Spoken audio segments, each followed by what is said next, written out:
In the prosperous 50s, people discovered they had more leisure time and dreamt up more ways to fill it.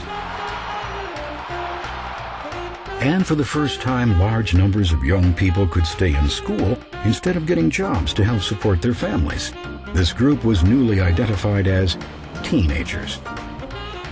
Their allowances made them targets for marketers, and their leisure time gave them the freedom to explore a new craze that would become a major force in American music and culture: rock and roll. Airwaves beamed this new musical sensation into millions of American homes. And when Elvis Presley hit the scene, parents met their match. A tuxedo wasn't enough to cover what looked like trouble.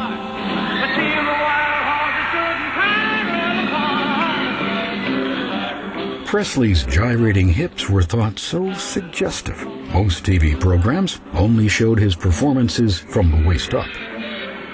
Parents were worried about the effects of his loose music on their teenage kids.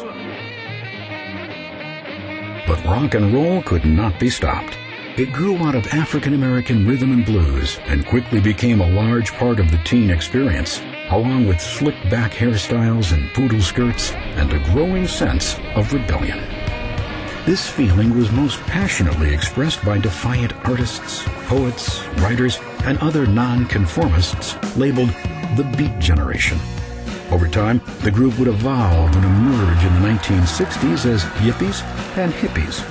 Their influence would have a dramatic effect on the culture and politics of America.